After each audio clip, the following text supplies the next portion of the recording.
이스라엘의 왕인 여호와, 이스라엘의 구원자인 만군의 여호와가 이같이 말하노라. 나는 처음이요 나는 마지막이라. 나 외에 다른 신이 없느니라. 아멘.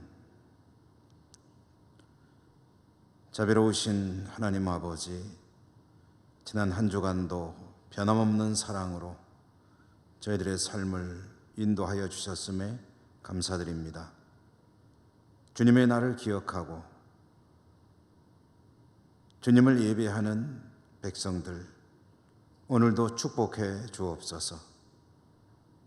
삶을 짓누르는 모든 절망의 그림자들이 물러가게 하여 주시고 연약함은 사라지게 하여 주시옵소서. 육신의 건강 문제로 힘들어하는 백성들, 마음이 상하여 두려움에 떠는 하나님의 사람들 어루만져 주시고 회복의 은총이 있게 하여 주시옵소서. 오늘도 우리의 예배를 기쁘게 받아 주시옵소서. 예수님의 이름으로 기원하옵나이다. 아멘. 1장 찬송입니다.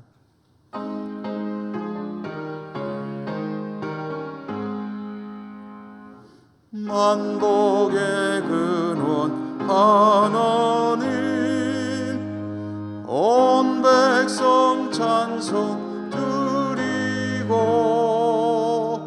저 천사여 찬송하세.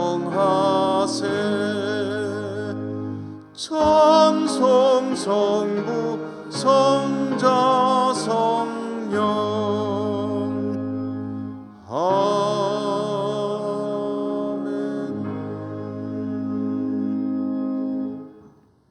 고백의 기도를 함께 드리시겠습니다.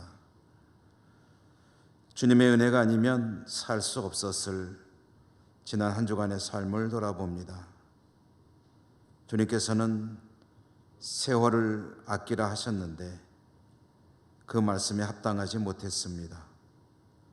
여전히 죄 가운데 머물러 있었고 사랑하며 섬기며 살기보다는 정죄와 비판 가운데 스스로 높아지며 살았음을 고백하고 회개합니다. 저희들의 모든 불쌍한 모습들을, 연약함을 불쌍히 여기시고 용서해 주옵소서.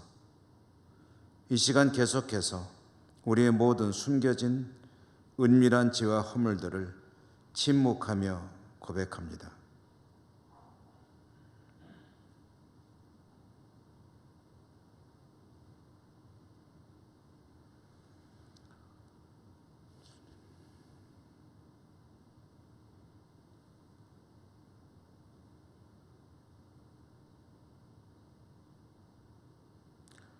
하나님의 사죄의 말씀을 들으십시오.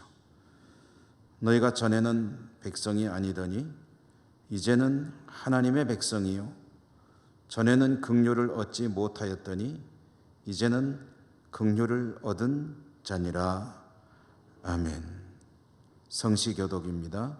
교독문 78번. 너희는 마음에 근심하지 말라.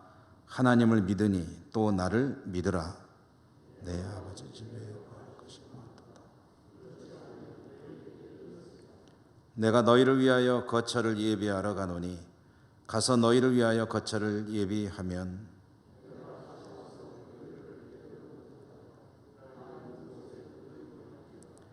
내가 어디로 가는지 그 길을 너희가 아느니라.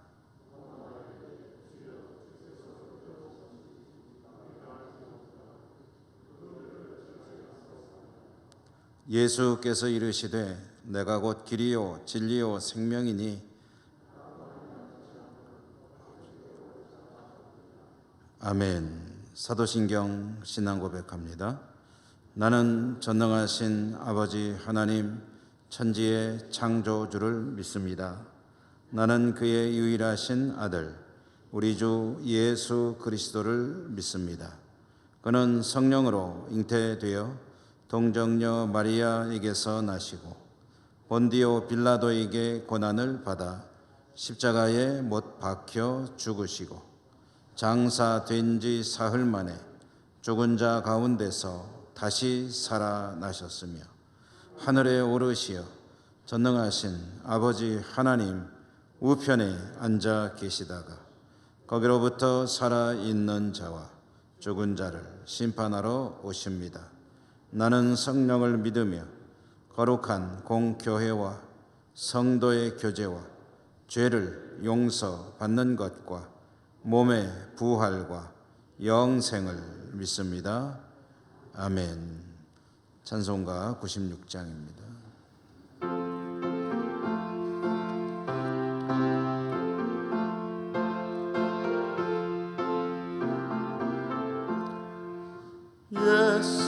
예수님은 누구신가? 우는 자의 위로와 없는 자의 풍성이며 전한 자의 높음과 잡힌 자의 노임되고 우리 기쁨 대신에 예수님은 누구신가? 약한 자의 강함과 눈먼 자의 빛이시며 병든 자의 고침과 죽은 자의 부활되고 우리 생명 대신에 예수님은 누구신가? 주한 자의 정함과 죽을 자의 생명이며 죄인들의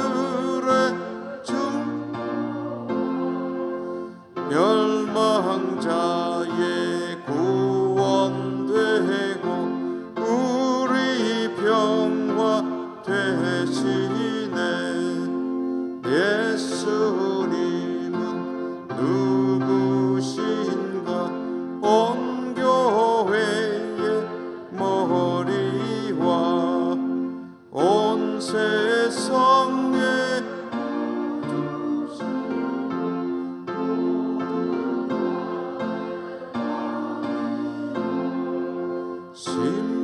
심판하신 주님 되고 우리 영광 대신에. 권정대 장로님 기도 인도하십니다.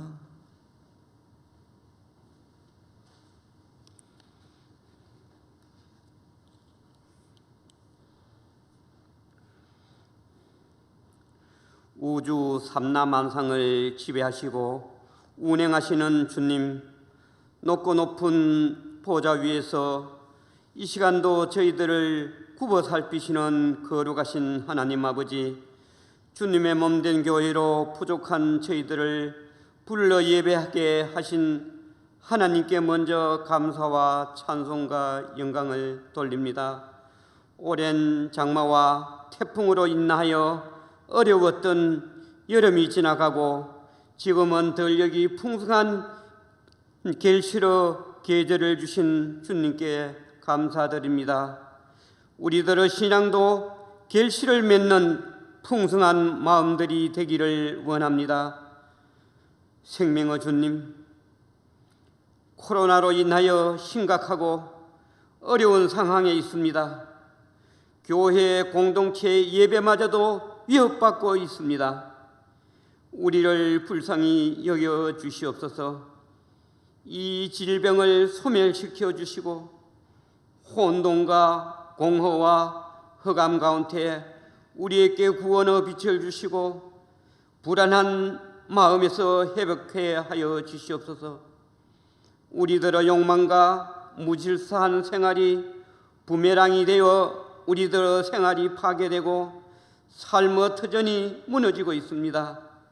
우리의 죄악과 허물을 고백하오니 용서하여 주시옵소서. 하나님의 권능을 갈구하며 믿음으로 이기게 하옵소서. 풍랑을 잠재우고 공포에 떨던 제자들과 함께 하신 주님, 이 시간 우리와 함께 하여 주시고 모든 어려움을 잠재우고 평화와 기쁨을 허락하여 주시옵소서. 코로나로 인하여 교회가 지탄의 대상이 되고 있습니다.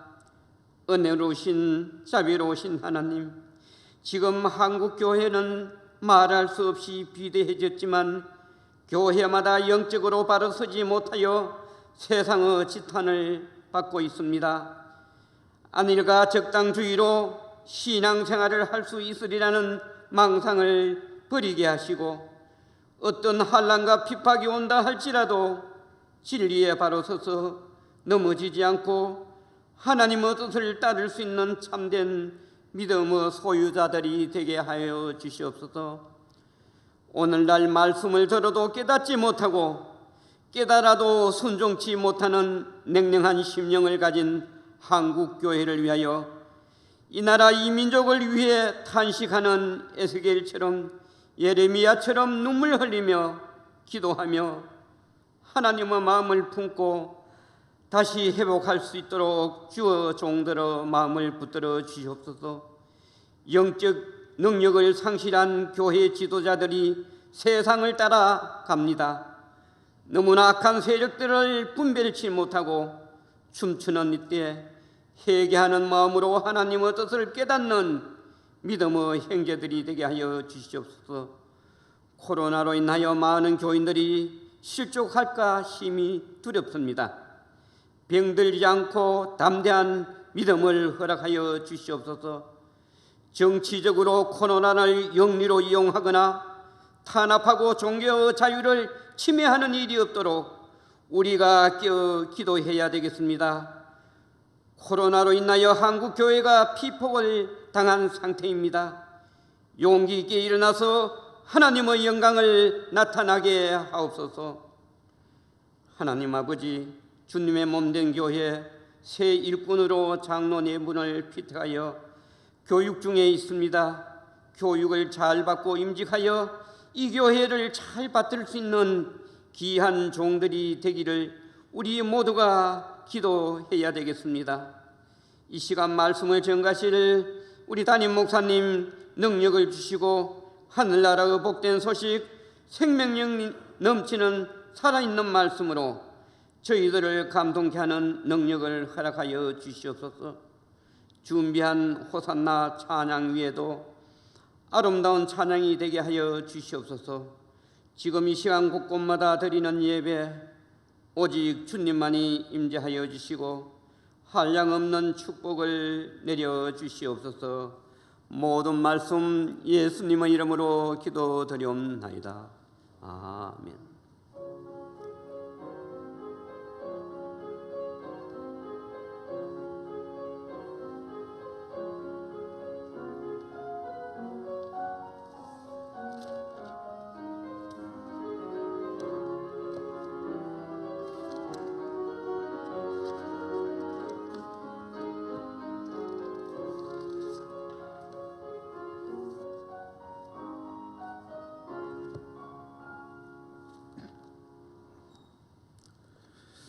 오늘 하나님께서 주시는 말씀을 봉독하겠습니다. 신약성경 마태복음 19장 27절에서 30절까지입니다. 이에 베드로가 대답하여 이르되 보소서, 우리가 모든 것을 버리고 주를 따라 싸운데 그런즉 우리가 무엇을 얻으리이까?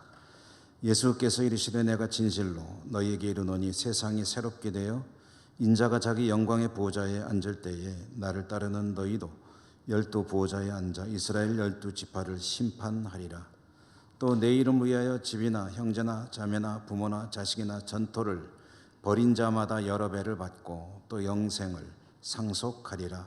그러나 먼저 된 자로서 나중되고 나중된 자로서 먼저 될 자가 많으니라. 아멘.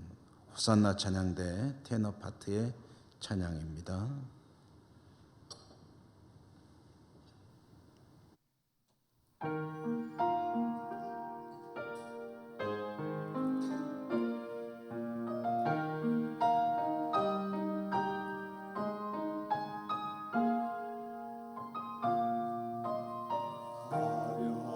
많지 않아도 정결하게 사는 삶 가진 것이 적어도 감사하며 사는 삶 내게 주신 작은 힘 나눠주며 사는 삶 이것이 나의 삶의 행복이라오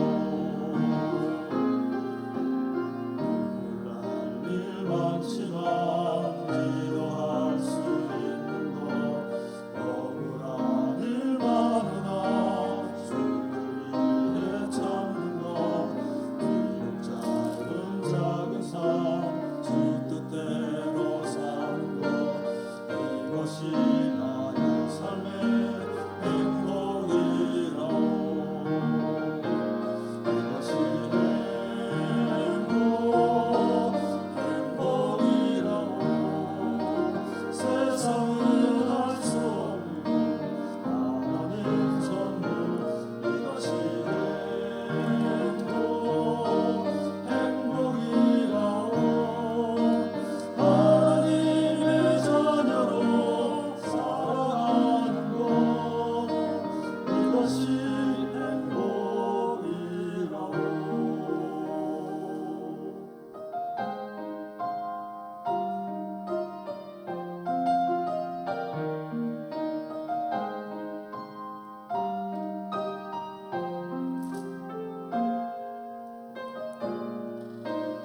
눈물 날 일 많지만 기도할 수 있는 것 억울한 일 많으나 주를 위해 참는 것 비록 짧은 작은 삶 주 뜻대로 사는 것 이것이 나의 삶의 행복이라오 이것이 행복이라오 세상은 알 수 없는 하나님 선물 이것이 행복이라오 하나님의 자녀로 살아가는 것 이것이 행복이라오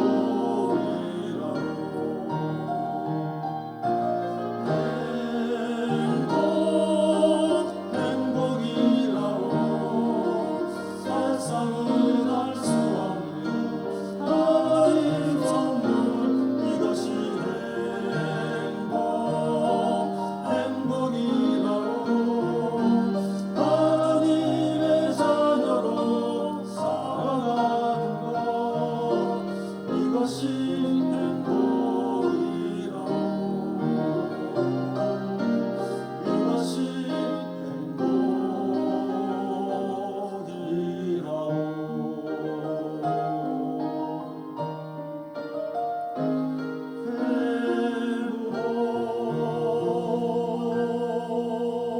행복이라오 아멘. 찬양 감사합니다. 오늘 주님 앞에 나온 여러분들을 진심으로 축복하고 환영합니다. 주님 은총이 풍성하시기를 기원합니다.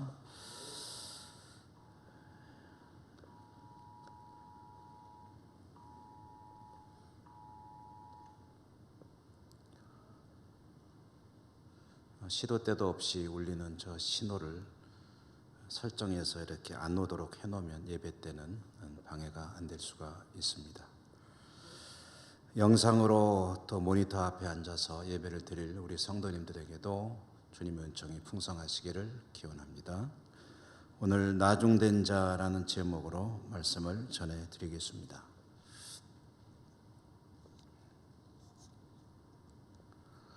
반전이라는 것이 있습니다. 반전. 똑같지는 않지만 비슷한 의미로 역전, 뒤집어진다 하는 그런 의미로 또 이해할 수 있습니다. 이 반전이라는 것이 상당히 묘미가 있습니다.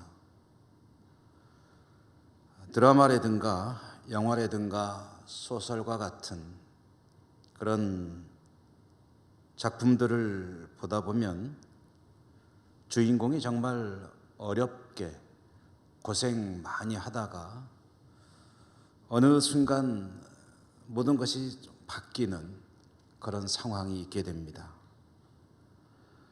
그러면서 독자나 시청가가 예상하지 못했던 그런 결과로 가게 되는 경우들이 많이 있죠. 이런 것을 반전이라고 합니다. 모든 소설이든 드라마든 영화든 나아가서 운동 경기에도 이 반전이라는 것이 있습니다. 반전이 없으면 재미가 없습니다. 다큐멘터리는 반전이 없습니다. 다큐멘터리는 사실을 그대로 기록해서 전해주는 것이 목적이기 때문에 반전이라는 요소를 굳이 거기에 넣을 필요가 없습니다. 이 다큐멘터리의 가장 대표적인 것을 본다면 신문 기사를 들 수가 있습니다. 신문 기사는 언제 어디서 누가 무엇을 어떻게 왜 이 사실을 전해주는 것이 목적이기 때문에 거기다가 나중에 가서 반전이 되고 역전이 되고 이런 거를 넣을 필요가 없어요. 그런데 요즘에는 이 신문 기사들도 이런 반전의 요소를 고려하고 있습니다. 신문 기사가 사실을 전해주는 것이지만 사람들이 읽지 않으면 생명이 없는 거죠. 읽게 만들려고 하다 보니까 신문 기사조차도 이 반전의 어떤 요소들을 집어넣는 이야기 형식으로 기록하는 것들이 많이 생겨나고 있습니다. 성경은 반전이 있는 드라마에 가까울까 아니면 그냥 사실을 전하는 다큐멘터리에 가까울까? 여러분 어느 쪽에 가까울까요? 다큐멘터리적인 요소도 있고 사실을 그대로 전해주는 그런 의미도 있겠지만 성경은 다큐멘터리보다는 반전이 있는 드라마에 가깝습니다. 어떤 분들은 다큐멘터리로 이해를 해서 성경이 단순한 기록을 전해주는 것이고 어떤 명령과 규범을 전해주는 것이기 때문에 그냥 그걸 듣고 그냥 그대로만 하면 된다라고 생각을 하시는데 틀림없이 그런 요소가 있습니다만은 그러나 성경 전체를 놓고 보면 성경은 참으로 반전에 반전이 거듭되는 그런 드라마와 같은 그런 글이라고 하지 않을 수가 없습니다. 성경의 시작이 무엇입니까? 성경의 시작은 에덴의 낙원에서 사람이 살게 되는데 그 사람이 하나님의 명령을 거역하고 죄를 짓는 것으로 시작이 되죠. 죄를 지은 인간은 죽은 겁니다. 사망의 선고가 됩니다. 다큐멘터리라면 이것으로 끝납니다. 죽었으니까 끝났다. 그 사실이 전해지면 되는 거예요. 그런데 반전이 있습니다. 그 죽을 인간을 하나님께서 생각지도 못한 방법으로 다시 살려내십니다. 십자가와 부활이라는 것이죠. 그래서 죽었던 자들이 살아나게 되고 그 죽었던 자들이 잃어버린 하나님의 나라를 다시 회복해서 영원히 살게 되는 이 스토리가 바로 성경의 전체적인 흐름입니다. 창세기로부터 시작해서 요한계시록까지 이어지는 성경의 스토리, 그것은 큰 틀로 본다면 아주 커다란 반전이 있는 이야기이고요. 성경 전체가 이와 같은 반전의 스토리라고 하면서도 동시에 그 안에는 자그마한 반전의 이야기들이 들어 있습니다. 성경의 반전의 하이라이트는 십자가와 부활입니다. 예수님이 십자가에 죽으셨을 때 모두들 다 끝났다고 생각했습니다. 심지어 제자들까지도 뿔뿔이 흩어져서 자기 일상으로 돌아갔죠. 그런데 하나님은 죽으신 주님을 사흘 만에 죽은 자들 가운데서 부활하게 하셨습니다. 이로써 인간은 사망 권세, 죽음의 그 어마어마한 파워를 극복하고 영생을 소유할 수 있는 길을 얻게 되었죠. 이보다 더 극적인 반전이 있겠습니까? 이런 수많은 반전의 이야기들 중에서 오늘 우리가 읽은 이 말씀도 그와 같은 내용을 다루고 있습니다. 우리에게 익숙한 구절이 있죠. 30절에 보면 그러나 먼저 된 자로서 나중되고 나중된 자로서 먼저 될 자가 많으니라. 이게 바로 반전입니다. 이 말씀을 조금 우리의 일상용어로 쉽게 표현해 본다면 이런 의미죠. 지금은 우등생이고 첫째로 가장 앞서 달려가는 자인 것 같으나 나중에 그가 꼴찌가 되고 열등생이 될 수가 있고, 지금은 꼴찌에서 힘겨워하는 열등생인 것 같으나 그가 어느 날 우등생으로 으뜸이 되는 날이 있을 것이다. 그런 자들이 많을 것이다 라는 이야기를 들려주시는 겁니다. 반전, 이와 같은 꼴찌가 톱이 되고 톱이 꼴찌가 될 수 있는 이와 같은 이야기를 주님께서 말씀하셨는데 이것은 어떤 의미로 하신 것일까? 여기에 무슨 메시지를 담고 계신 것일까? 이 말씀을 주님께서 하신 그 상황을 먼저 생각을 해봐야 됩니다. 이 이야기를 하신 상황은 주님께서 제자들과 함께 십자가에 죽으시기 위해 예루살렘으로 가던 도중에 있었던 사건 중에 하신 말씀입니다. 어떤 일이 있었습니까? 예루살렘으로 가시는데 한 청년이, 그는 부자였습니다. 한 부자 청년이 예수님에게 다가와서 선생님, 제가 어떻게 하면, 무슨 선한 일을 하면 영생을 얻을 수 있겠습니까? 주님께서 대답하시길, 계명을 잘 지켜라. 선생님, 저는 어려서부터 계명은 철저하게 잘 지켰습니다. 그러면 된 거냐는 거죠.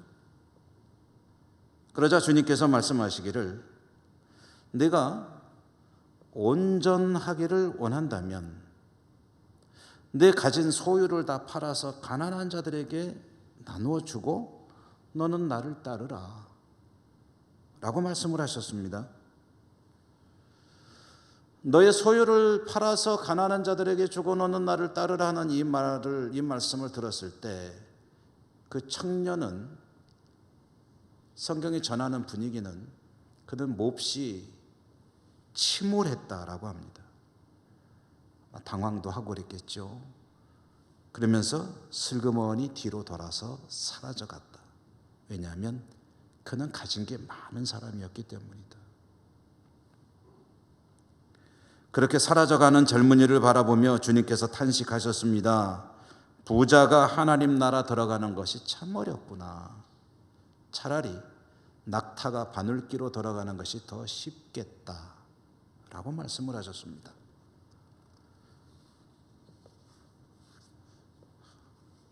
하나님의 나라에 들어가는 것이, 부자가 하나님 나라에 들어가는 것이 마치 낙타가 바늘기로 들어가는 것보다 쉽겠다라고 한다면, 그것보다 더 어렵겠다고 한다면 이것은 사실 거의 불가능하다는 얘기를 하는 거죠.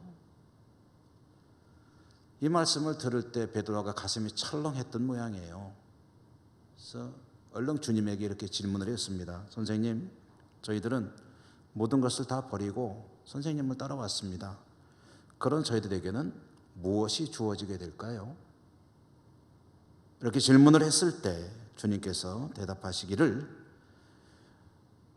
마지막 때에 이스라엘 12지파를 심판하리라 했는데, 이 심판이란 말은 재판한다는 뜻은 아니고 다스린다는 뜻입니다. 통치한다. 그러니까 주님이 다스릴 만국에서 함께 다스리는 그런 권세, 영광스러운 자리에 앉게 될 것이다, 그런 뜻이고요. 그리고 이어지는 말씀에 보면 집이나 형제나 자매나 부모나 자식이나 전토보다 그 자기의 삶의 모든 소중한 것들, 그것들보다 내 이름을 더 우선하는 사람들에게는 영생이 주어질 것이다. 성경에 보면은 버린 자마다 했는데요, 버린다는 말을 오해를 하는 경향이 있어서 제가 이렇게 표현을 했습니다. 버린다는 것은 다 그냥 집어 던진다는 뜻이 아닙니다. 우선순위를 말하는 겁니다. 그래서 주님을 그 어떤 것보다도 우선해서 살아가는 자들에게 영생이 주어지리라 라는 그런 말씀을 하신 겁니다. 그 베드로에게는 너희들이 나를 따라오느라고 많은 것을 포기했으니 영생이 주어질 것이다. 그리고 나와 함께 다스릴 것이다. 그런 이야기를 하신 것이죠. 그리고 이제 이어서 오늘 우리가 주목하려는 이 말씀. 그러나 먼저 된 자로서 나중되고 나중된 자로서 먼저 될 자가 있다라고 하지 않고 많다고 하셨습니다. 많으니라. 자, 그러면 이 말씀은 제자들에게 들려주시는 말씀인데 어떤 의미로 하신 말씀이겠느냐? 모든 것을 뒤로 미루고 주님을 따르는 이들은 영생을 얻을 것이다. 그러나 먼저 된 자로서 나중되고 나중된 자로서 먼저 될 자가 많으니라. 여러분, 다른 것들을 다 뒤로 하고 주님을 최우선으로 하며 주님을 따르는 것은 그것은 이제 뭐냐면 시작입니다. 시작. 출발선에서 출발을 한 겁니다. 그래서 여러분, 그 시작이 다는 아니잖아요. 우리 속담에 뭐 시작이 절반이다 그러는데 많게 보아서 절반까지 보더라도 시작이 다는 아닙니다. 그러니까 출발했으면 된 게 아니에요. 출발한 게 중요한 게 아니라 골인을 하는 게 중요한 겁니다. 뒤에 끝에 마지막에 있습니다. 주님의 말씀은 그 이야기를 하는 거죠. 누구든지 나를 위하여 다른 것들은 다 일단 접어두고 나를 최우선으로 생각해서 나를 따르는 자들은 영생을 얻을 것이다. 그러나 결론은 모른다. 지금은 나를 따르는 것 같으나 나중에까지 그럴지는 알 수가 없지 않느냐. 역으로 지금 나를 따르지 않거나 또는 나를 탐탁하게 여기지 않는 자라고 하더라도 그가 나중에는 나를 헌신하며 따를 수도 있을 것이고 그래서 영생 이룬 자가 있을 것인데 중요한 것은 출발이 아니라 출발도 중요하지만 그러나 끝까지 완주하는 것이다. 이런 의미로 말씀을 하신 거죠. 여기에 쓰인 이 표현이 바로 반전이죠. 먼저 된 자 나중 되고 나중 된 자 먼저 되는 그런 케이스들이 많이 있을 것이다. 실제로 멀리 갈 거 없이 주님의 제자들만 봐도 그렇게 되지 않았습니까? 많지도 않습니다. 12입니다. 12 제자 중에 한 사람이었던 가룟 유다. 그는 주님 공동체의 재정을 맡아 있던 사람입니다. 재정을 맡아 있다는 얘기가 가지는 상징적인 의미가 있습니다. 첫째로는 주님이 가장 믿을 수 있는 사람이라. 머리가 좋아야 돼요. 계산이 빨라야 됩니다. 그래서 모든 살림들을 규모 있게 하고 잘 운영을 해야 되는 그런 신뢰를 받는 사람이어야 합니다. 주님께서 많은 기대를 하셨겠죠. 그러나 그는 그 좋은 머리로 자기 꾀에 빠져서 사탄의 음성이 들려올 때 거기에 미혹되어 주님을 배신하고 떠났습니다. 그리고 비참한 죽음을 맞이했습니다. 먼저 됐는데 나중에 보니까 엉뚱한 데 가 있는 거예요. 그런데 이것과 아주 정반대인 사람이 있죠. 그는 주님과 교회를 핍박하는 일에 있는 힘을 다하고 자기 일생의 목표로 삼았던 그런 바리새인 출신의 젊은 유대인 청년 사울. 사람이었습니다. 그 사울이 있는 힘을 다해서 교회를 억압하다가 어느 날 주님을 만나게 됐는데, 주님을 만난 이후로 그는 자기의 평생의 목표가 싹 바뀌었습니다. 주님의 교회를 말살하려던 자가 주님의 복음을 전하는 일에 자기 모든 것을 내거는 사람으로 변화가 되었죠. 나중된 자입니다. 다른 제자들에 비해서. 그러나 가장 위대한 하나님의 사도가 되었습니다.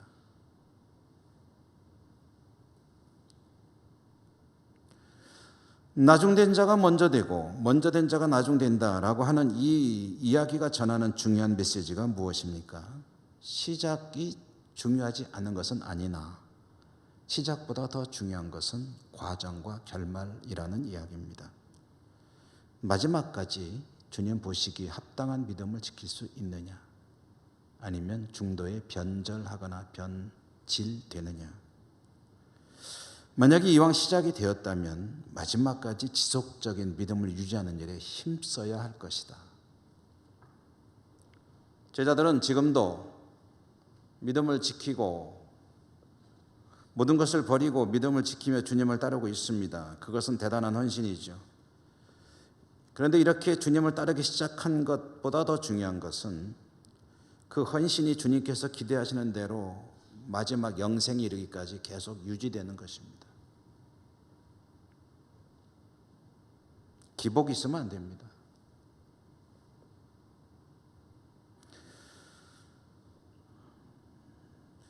이 말씀을 통해서 주님께서 강조하시는 게 무엇이겠습니까?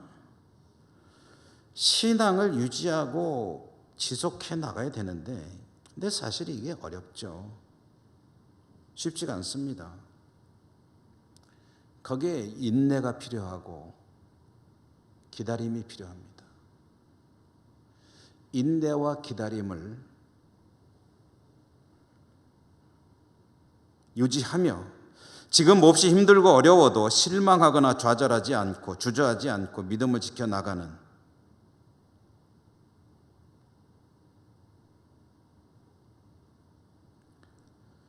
그런 자세가 필요한데, 인내와 기다림은 지루한 일이죠. 지루함. 사람들이 견디기 힘들어하는 게 지루한 겁니다. 책을 보다 보니까 이런 이야기가 있더라고요. 엘리베이터 이야기입니다. 엘리베이터를 가장 먼저 만들어서 상품화한 회사가 오티스라고 하는 회사라고 합니다. 뭐 책에 그렇게 나와 있어서 그런 줄 알고요. 뭐 제가 확인해 본 건 아니지만, 근데 이 오티스라는 회사가 엘리베이터를 만들어서 이제 건물에다가 설치를 하고 사람들이 이용을 하는데, 고객들이 계속해서 불만을 제기하는 게 있었습니다. 그 불만이 뭐냐면 엘리베이터가 너무 느리다는 거예요. 이 속도가 너무 느리다. 오티스 회사는 엘리베이터를 많이 팔아야 되니까 고객들의 이 불만을 해소해 줘야 되잖아요. 속도가 너무 느리다 그러니까 그러면 어떻게 해야 되겠습니까? 속도를 올려야죠. 그래서 계속해서 연구개발, 기술개발을 통해서 속도를 올렸습니다. 속도가 많이 늘어났습니다. 그런데 고객들은 계속해서 불만을 제기하는 거예요. 아이고, 이렇게 오티스 엘리베이터 이렇게 느리냐고.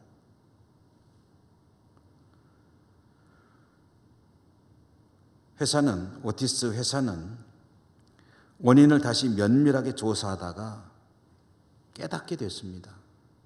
뭘 깨닫게 됐느냐? 고객들이 불만 표현은 엘리베이터 속도가 너무 느리다는 것이었는데, 그 내용은 알맹이는 뭐냐 하면은요, 지루하다는 것이었습니다. 엘리베이터 타고 있는 동안 지루하다.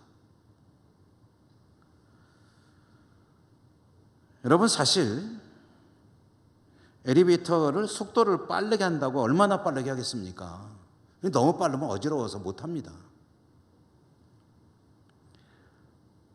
그리고 엘리베이터라는 게 또 타다 보면 가끔 모르는 사람들 타면 또 어색하고 아무튼 좀 이상한 공간이죠. 편하긴 한데,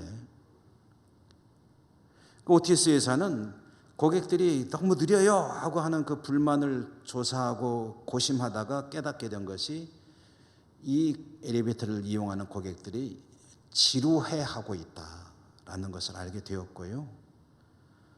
그래서 거기에다가 하나의 해법을 제시했습니다. 하나의 아이디어를 내는데, 그게 뭐냐면 엘리베이터 안에다가 거울을 붙이는 것이었습니다.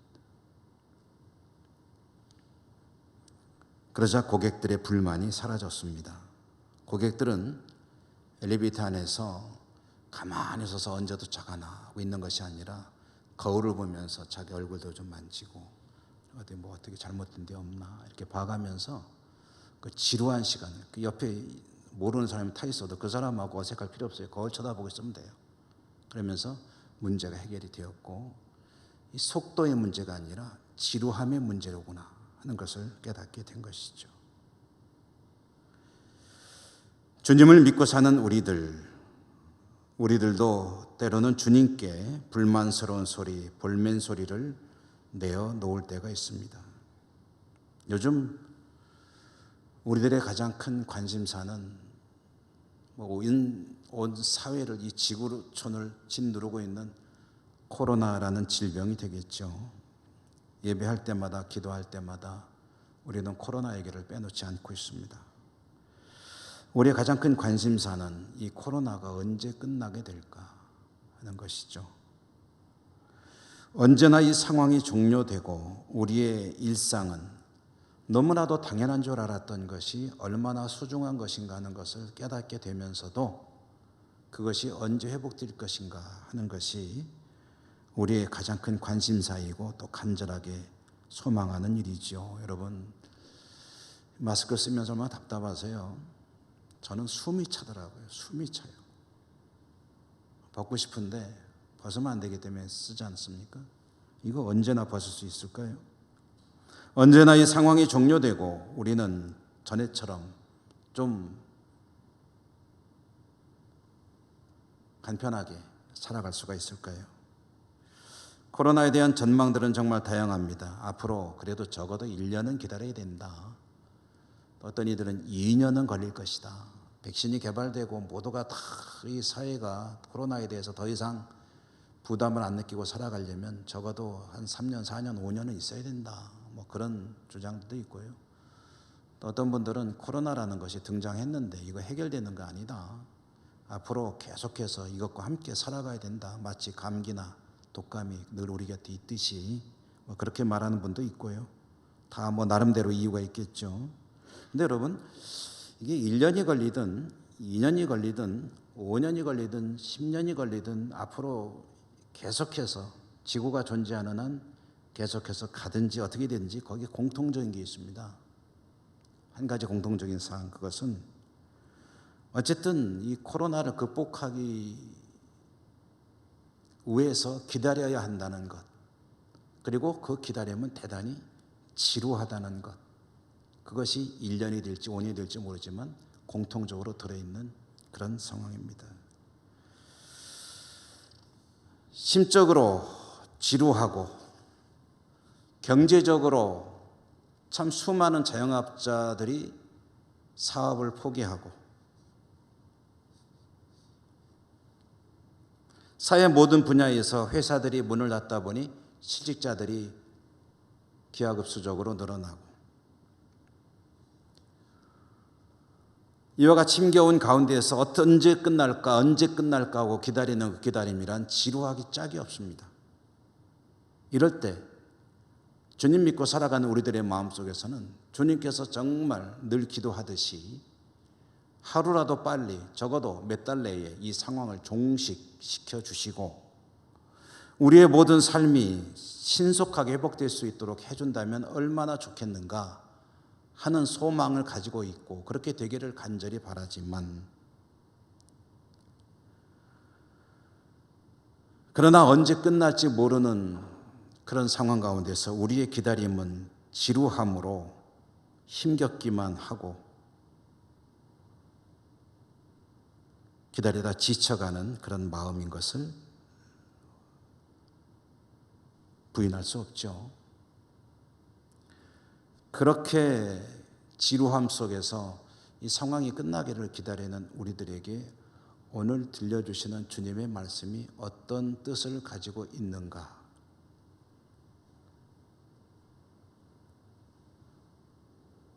지루함은 방법이 없습니다. 이겨내는 수밖에 없습니다. 견뎌내는 수밖에 없습니다.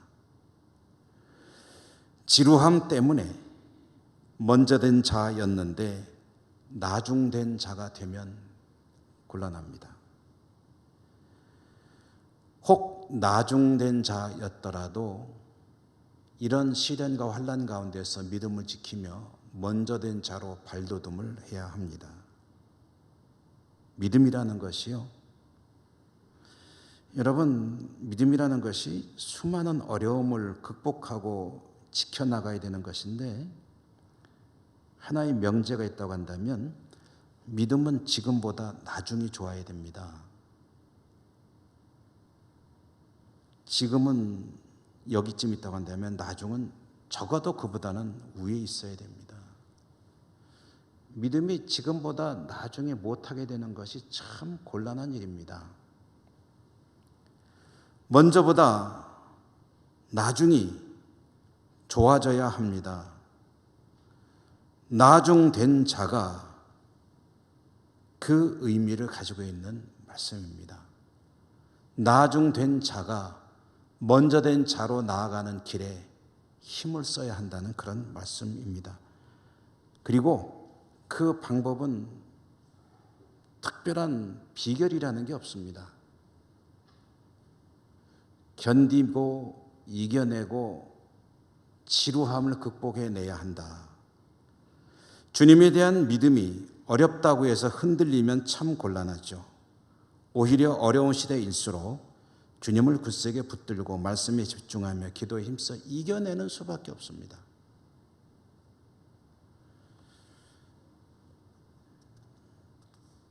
우리의 믿음의 과정을 엘리베이터에다가 비유해도 괜찮을 것 같아요.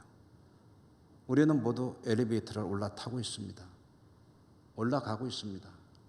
최종 목적지는 주님의 나라, 영생의 나라, 그곳입니다. 올라가는데 여러분, 속도가 마음에 안 듭니다. 너무 느립니다. 느린 가운데 거기까지 가는 걸 꽉 참고 있으려니까 정말 지루합니다. 그 지루함은 어떻게 되냐? 지루하니까 엘리베이터에서 내리면 되겠습니까? 중간에 아이고 나 도저히 못 가겠다 하고 내리렵니까? 아니죠. 지루함 비록 견디기 쉽진 않지만 극복해야죠. 어떻게 극복할까요? 주님의 엘리베이터에는 하나의 거울이 있습니다. 거울이 부착되어 있다는 거죠. 그 거울은 하나님의 약속의 말씀의 거울입니다. 약속의 말씀의 거울을 들여다보면서 내 모습을 관찰하고 잘 가다듬어 나가야 합니다. 주님을 만나는 내 모습이 흐트러지지는 않았는지, 넥타이는 똑바로 맸는지, 눈곱은 붙어 있는 건 아닌지, 머리가 엉클어져 있는 건 아닌지, 내 모습이 너무 피곤해 보이는 건 아닌지, 내 모습을 계속해서 말씀의 거울에 비추어 보면서 그 거울을 통해서 아름답게 가꾸고, 그렇게 해서 지루함을 이겨낸다면 어쩌면 지루함을 느낄 겨를도 없을지도 모릅니다. 여러분, 일상생활 가운데 엘리베이터 탈 때 많잖아요. 엘리베이터 탈 때 거울도 많이 보잖아요. 그때마다 이 이야기를 한번 생각해 보는 것도 좋을 것 같아요. 그러면 그것은 영적으로 대단히 좋은 습관이 될 수가 있을 것입니다. 어려운 시대, 주님에 대한 믿음을 견고해야 되는데 주님을 바라보며 이겨나가기 쉽지 않은 이 지루함, 이 어려움 어떻게 할 것인가? 날마다 말씀을 통해서 새 힘을 얻고 지루함을 극복하고 영생에 이르기에 조금도 부족함이 없는 복된 믿음의 삶이 되시기를 주님 이름으로 축원합니다. 은혜로우신 하나님 감사합니다. 오늘도 말씀을 주셨습니다.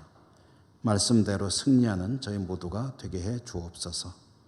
예수님 이름으로 감사하고 기도드립니다. 아멘. 찬송가 321장입니다. 찬송하시며 예물 하나님께 드리겠습니다.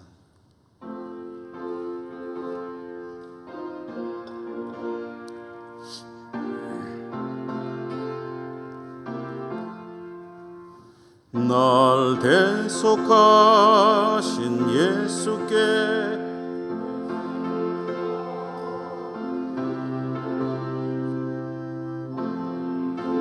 진실하게 하소서. 내 구주 예수여, 나 구주 위에 살리라. 내 기쁨 한량 없으리. 내 갈 길 인도하소서. 내 구주 예수여, 날 구원하신 예수를 일평생 의지하오니 날 영접하여 주소서. 내 구주 예수여, 나 구주 위에 살리라. 내 기쁨 한량 없으리. 내 갈 길 인도하소서. 내 구주 예수여, 주 십자가에 달리사 날 자유하게 했으니 내 몸과 마음을 주위에 다스게 하소서. 나 구주 위에 살리라. 내 기쁨 한량 없으리. 내 갈 길 인도하소서. 내 구주 예수여.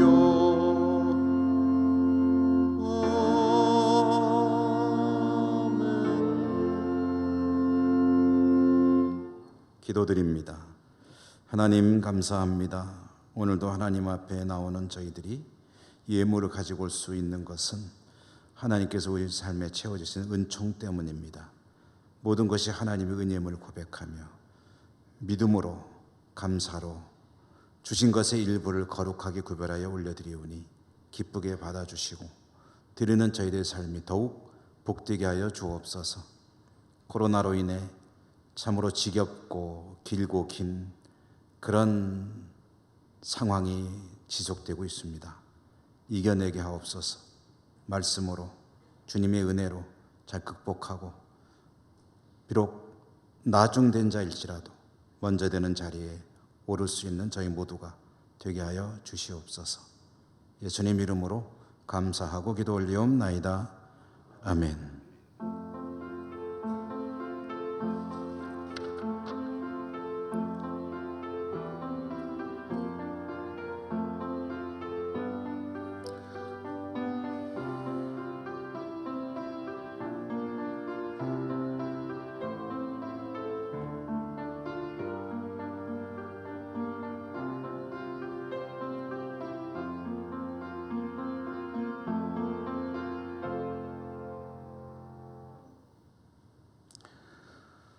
교회 소식입니다.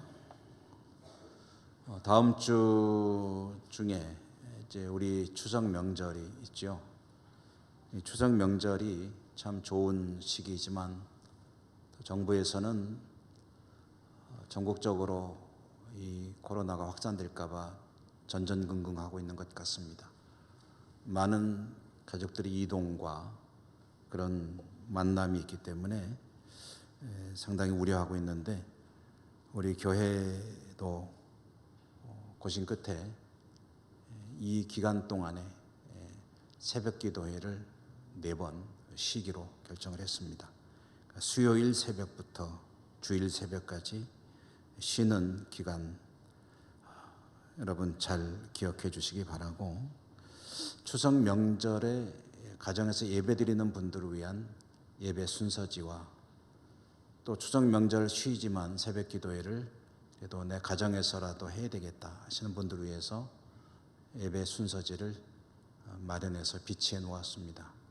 추석 명절 예배 그리고 연휴 기간의 새벽 기도회 자료를 참고하셔서 예배 생활에 잘 활용하시기 바랍니다. 오늘 2부 예배 후에는 정기탕회 있습니다. 다음 주에는 재직회입니다.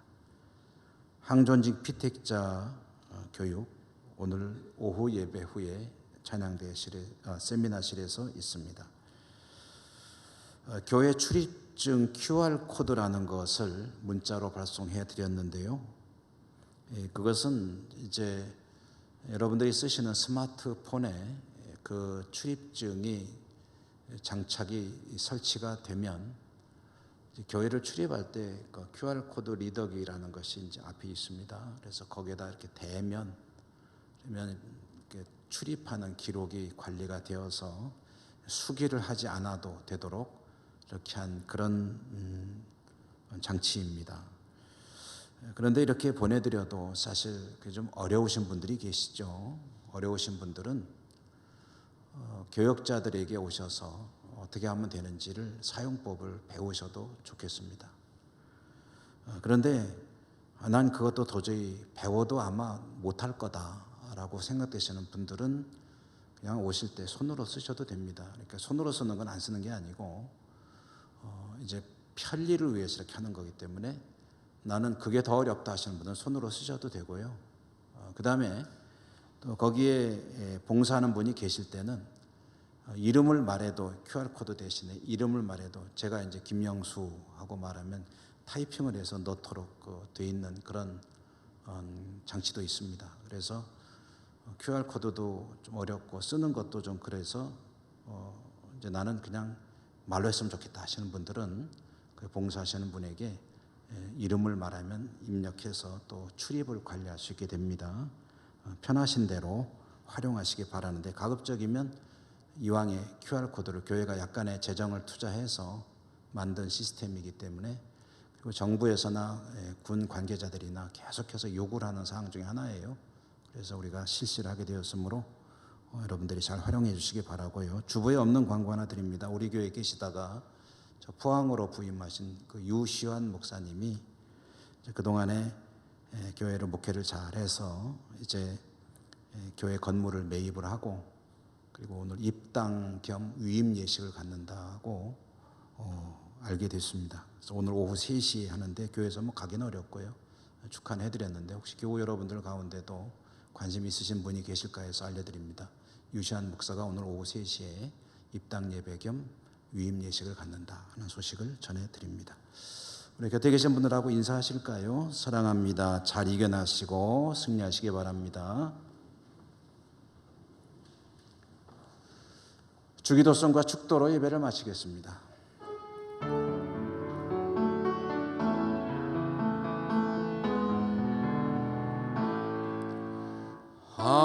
하늘에 계신 아버지 이름 거룩하사 주님 나라 임하시고 뜻이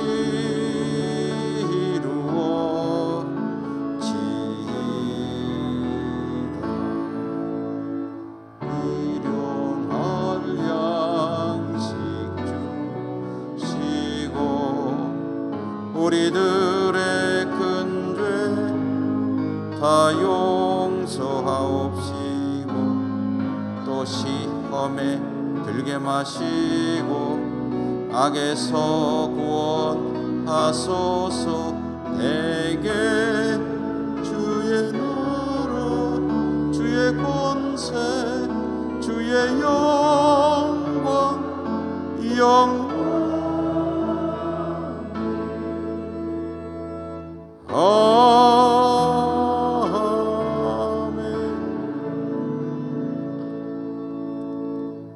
하나님, 사랑하시는 주의 백성들을 지켜주시고 축복하셔서 코로나 전국을 능히 이길 뿐 아니라 비록 지금은 조금 나중되었을지라도 먼저 된 자가 되어 하나님 나라 영생에 이루고 승리하는 주의 백성들 다 되게 하여 주옵소서.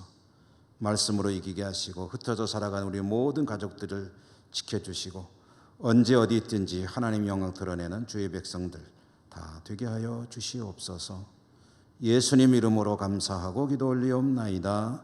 아멘. 주 예수 그리스도의 은혜와 하나님 사랑과 성령의 교통하심이 주의 백성들 머리머리 위에와 모든 삶의 자리들 위에 항상 함께 계시옵기를 축원하옵나이다.